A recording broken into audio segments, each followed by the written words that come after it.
La tertulia de Ciudadanías Libres, en una de sus reuniones, abordó el tema de la agresión norteamericana venezolana bajo argumentos engañosos para combatir el narcotráfico y apoderarse de la región. Asunto que cobra especial importancia para los colombianos y para América Latina en general, dado que se trata de una invasión para apoderarse de los recursos naturales y pretender imponer su política imperial de dominación como si se tratara de un patio trasero en un momento de grandes transformaciones en la geopolítica global, donde los Estados Unidos pierden su hegemonía en una caída dramática de su economía y el poder. Escuchemos las intervenciones de los compañeros y compañeras al respecto. Ahora bien, en medio de todas esas preocupaciones y de la arremetida que se tiene con Venezuela, pues tiene un problema que es el problema energético, el problema de la necesidad del petróleo. Eso es lo fundamental para los Estados Unidos. 50, 60 años, seguramente las reservas de petróleo en todo el mundo se hayan agotado. Eso les importa un pepino, ¿sí? Lo dice el mismo Trump, lo planteó cuando dijo: nosotros al terminar mi primer mandato, la teníamos prácticamente Venezuela de rodillas, no era sino caerles y apropiarnos del petróleo, ahora tenemos que pagar por él. Ahí lo dijo claramente, con el descaro que siempre le caracteriza a veces en sus declaraciones. Ese tipo de declaraciones, ¿sí? Evidencian que para él tanto el problema de la invasión militar no es que lo tenga ahí a la punta, porque no va a ser tan fácil, porque si para invadir a Panamá ya en el año que fue como 88, 89 más o menos, creo que se requirieron como 15.000 marines, acá tiene 4.500 montados. Pero esto le ha permitido a Venezuela, a Maduro, hacer una convocatoria a través de ese proceso que se ha venido dando a lo largo de todos estos años a esa conciencia nacional que tiene una ventaja sobre nosotros, y es unas fuerzas militares que entienden esa defensa nacional, y ha logrado que haya en este momento cerca de 5 millones de voluntarios de todas las edades, inclusive personas de muy 500, por muy sofisticadas armamento que tengan, pues les va a quedar muy difícil meterse. Y allá nosotros tenemos una tradición latinoamericana de esas luchas irregulares desde la época de Bolívar, ¿sí? Lo que tiene que ver con las guerrillas, es saber esconderse y el saber caer, y con toda la crisis que están viviendo de credibilidad Trump en los Estados Unidos, donde ahora vemos cantidad de manifestaciones, 2.500 en un día, por todas partes le niegan. Miren lo que pasó ayer, que le ganó el opositor en la alcaldía de Nueva York. Eso lo tiene muy preocupado a él. Él sabe que está enfrentando allá una situación muy dura, y la gente no le va a perdonar que mande sacrificio a jóvenes, como ocurrió en Vietnam, que los manda para allá y van a regresar todos en unas cajas envueltos en la bandera norteamericana. Entonces eso le baja probabilidad, pero si quiere meter miedo, si quiere insistir, quiere demostrar que es el chacho y que esto tiene que ser nuestro, pues el nuestro, el de ellos, para allá. Entonces la comunidad norteamericana no le va a perdonar que lleguen sus jóvenes asesinados como ocurrió en otra parte. Eso sería un punto bastante negativo para él. El hombre tiene sus asesores allá, y no es propiamente el Partido Republicano, tiene un movimiento mucho más cerrado, el MAGA, ¿no? El problema en este momento es cómo entrar a disputarle a los BRICS, a estos bloques que se le están formando, el control sobre Latinoamérica. Porque en lo que era el sudeste asiático, lo que era la India, que era su principal aliado, en este momento ya no le manejan así. Ellos tienen su digamos, más autonomía, y el tema de los BRICS les ha dado a ellos una fortaleza en ese sentido. Pero este sí está muy temeroso en que los chinos vengan para acá, en que vengan para acá los rusos, ¿cierto? Y quiere aprovechar esa rusofobia que siempre nos trataron de inducir en todo el mundo occidental, para decir que si viene Rusia, pues esto se va a volver una vaina contra la moral, una vaina contra las buenas costumbres, y aún pues ya no tiene el discurso de cuando era la Unión Soviética, pero él aún insiste sobre esa temática. Se ha dado esa invasión, ha mostrado mucho los dientes, se ha metido para acá, pero yo creo que le estaría pensando mucho para hacerlo, por lo que estamos diciendo, el sacrificio que eso representa para toda su población. Ve a un pueblo venezolano muy unificado. Quizás una cosa particular, la derecha venezolana también, tampoco es que sea muy homogénea, no todos son Corina, sino que esta señora está alienada con María Corina sí Machado, está más alienada con la extrema derecha continental, con el uribismo, con Milei, con Bukele, cierto que es un sector que representa ese neofascismo en las características que hoy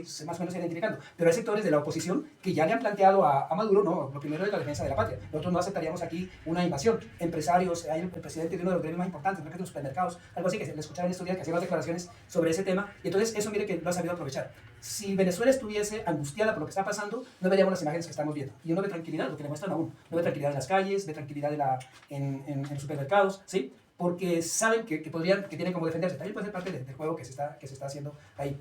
Entonces es una situación como para que nosotros analicemos. Ahora, ¿qué vamos a hacer nosotros? Pues yo creo que lo que nos falta aquí es empezar mucho más la solidaridad. Pero la solidaridad debe empezar por ese tipo de cosas que estamos haciendo acá, con la gente que está más desinformada. Porque hay mucha gente desinformada sobre lo que ocurre, y ven en Venezuela únicamente al tramposo de Maduro, que no se dio con las elecciones, que sí, y esa imagen que nos llega y lo que se nos refleja a través de la cantidad de migrantes que vemos sufrir en nuestras calles. Pero no vemos ese avance que ha tenido Venezuela en los últimos años, que después de haber sido un país que únicamente dependía de su petróleo, hoy ya depende de su propia producción, y que ya mantienen ya unos supermercados muy bien dotados en medio de todas las dificultades que tienen, que independientemente de las sanciones que tienen los Estados Unidos, ellos mantienen pues relaciones con otra parte del mundo que de alguna forma les permite alguna comercialización. A mí me preocupa un poquito, por ejemplo, la posición de Brasil, que la veo como tímida a Lula, ¿sí? Cuando Trump le anuncia pues aumentarle los aranceles, se dice, bueno, yo tengo donde más comprar, y ahí logran cuadrar, pero lo veo como tímido, como muy cuidadoso en ese aspecto. Creo que esperábamos un poquito más de la respuesta de Brasil, y en ese sentido creo que Gustavo Petro ha dado mucho más ejemplo, en el sentido de decir, nosotros estamos firmes pues frente a una posible agresión que se vaya a dar allá, a pesar de toda la oposición que se tiene acá con los medios y demás. Entonces yo creo que lo que debemos empezar es por eso, ¿no? Y sobre todo lo que está a veces vinculado con el tema educativo, con los compañeros de trabajo, con los estudiantes, en el mundo sindical, y poner a la gente a hablar de estos temas, porque a veces salimos, hacemos nuestra jornadita de solidaridad, como la hemos hecho con el tema de Palestina, pero no todo el mundo conoce exactamente qué es lo que se mueve en torno a eso.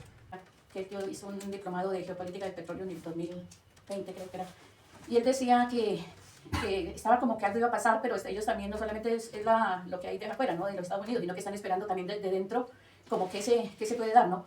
Sea la posición en Venezuela, cómo también allá están armando el complot, y cómo el nombramiento de Corina como la Nobel de Paz, pues que eso no fue un hecho aislado, sino que todo está encajando dentro de ese juego, de ese ajedrez que ellos están queriendo pues, jugar, ¿no? Entonces es también como tener en cuenta pues que de dentro de Venezuela pues también hay una oposición, y no sé qué tanto esa oposición pues tenga esperaban, ¿no?, que las Fuerzas Armadas de allá también como que pusieran del lado de la oposición y pues hacen esos llamamientos a que ellos se vayan en contra de Maduro, pues que es como que sería uno de los blancos, digamos, visibles, sería primero que uno pensaría que van por él, ya lo han hecho en otras partes, entonces también es como mirar también esa parte, ¿no?, de que dentro de Venezuela pues también tienen sus cómplices, y que ellos de pronto también estaban esperando es cómo se mueve esa oposición allá adentro, sería como esa No hay que olvidarse de lo que significaron las guarimbas, ¿no? Con esa posibilidad de dar el golpe, financiadas con miles de dólares. Y yo recuerdo cuando empezaron los sabotajes de las plantas eléctricas allá, que dejaron a Caracas como 2 o 3 días sin luz y que ocasionaron un caos impresionante, y la forma como lo hicieron. Es decir, el sabotaje es parte, digamos, de un estilo de guerra muy propio de los Estados Unidos. Pero ellos lo que esperaban es que se diera una respuesta como la de Chile, porque cuando el golpe a Allende hicieron todo tipo de sabotajes también para buscar que la gente terminara odiando al gobierno y terminara culpándolo, para favorecer el golpe, entonces fácilmente, pero acá no les ha dado tanto resultado, porque si bien tienen guarimbas, tienen sabotaje, tienen los demás, hoy lo que han hecho es, lo que uno percibe con lo que mira, lee por ahí, es que ese pueblo venezolano se ha unificado en defensa, y no solamente los chavistas, sino la gente que estaba en la neutralidad, algunos sectores de la oposición, eso hay que mirarlo porque eso es... Bueno, que es incierto determinar si hay intervención o no militar, porque de todas maneras, si bien el análisis militar presenta las etapas, pues el bloqueo económico es una etapa previa a la intervención militar, pero no les ha dado tanto resultado, porque prácticamente Venezuela de los últimos 2 años, al contrario, hubo un florecimiento económico, un mejoramiento de la industria, incluso productiva, alimentaria, digamos, hasta cierto grado.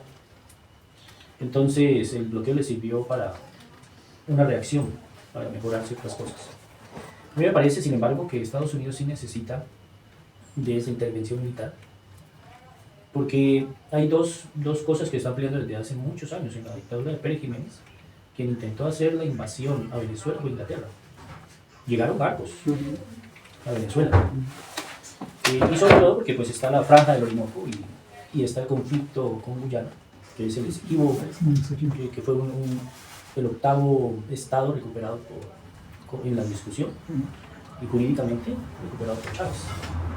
Y es porque esa franja que hay ahí, que divide Guyana de Venezuela, que es parte, el Esequibo es parte reclamado por Venezuela, pues es muy rico también en petróleo, gas, oro y minería, pero lo que no se sabe hasta el momento es si hay tierras raras.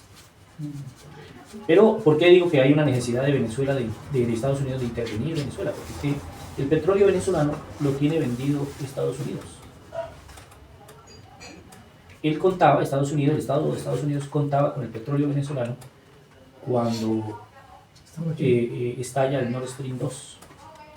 Que la pelea, digamos, no es contra Venezuela directamente, sino es una guerra que se estableció entre Europa y Estados Unidos contra Rusia. ¿Y qué es lo que necesitaba Estados Unidos? Pues separar a Rusia de cualquier influencia con respecto a Europa. Especialmente, digamos, el centro de Europa, que en ese momento era Alemania. Entonces, Estados Unidos produce, por ejemplo, para autoabastecerse, el 50% de su industria, no el 100%, con el petróleo que produce. El otro porcentaje pues lo trae de Arabia Saudí para establecer la reserva de petróleo. Y si uno cuenta, digamos, hace la vuelta que tienen que hacer los barcos petroleros, son 22 a 25 días para traer el petróleo pues, de Arabia Saudí o de Oriente. Y en cambio, pues en Venezuela son 4 o 5 días de poder bloquear a Rusia la influencia energética que tiene Europa, de Rusia, que además la tienen ahí cerquita, ¿no? Entonces ya estaba el gasoducto, hay oleoductos que pasan incluso por Ucrania. Y la única posibilidad es que Estados Unidos tenga petróleo, y no lo tiene, y tenga gas, porque el compromiso de los europeos fue, bueno, nos vendes tú, nos provees tú el gas. No lo han podido hacer desde Argelia, porque la idea que tuvieron un tiempo fue Argelia, que les fuera proveedor de gas, o Nigeria fuera proveedor de gas, pero es que en Nigeria las empresas de gas están controladas en un porcentaje por los rusos. Entonces imagínate tú el conflicto que tiene Estados Unidos para poder conservar, por lo menos conservarse como potencia al mismo nivel de Rusia y China. La única posibilidad es América Latina, ¿sí, no? Entonces eso da unas grandes probabilidades, altas probabilidades de que Estados Unidos se arriesgue, pero es un riesgo también, de invadir. Yo escuchaba en la base que hicieron un poco de análisis de la situación de Venezuela. Es un analista político, que siempre lo pasan al final, le preguntan a cosas así en relación con Venezuela. Entonces decía, alguien que está allí en Venezuela, decía que él tenía un amigo que siempre que llegaba allí a Caracas, el señor hablaba muy mal de Maduro. O sea, él era de la gente que era oposición al régimen de Maduro.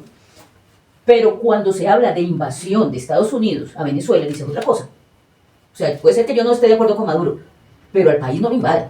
Entonces, yo viví en Venezuela y la gente venezolana es nacionalista. O sea, ellos sí hacen mandar por su parte, a diferencia de nosotros, ¿no? A diferencia de nosotros, es una frontera, pero es una mentalidad completamente opuesta. Entonces, esa gente, lo que tú decías, ¿no?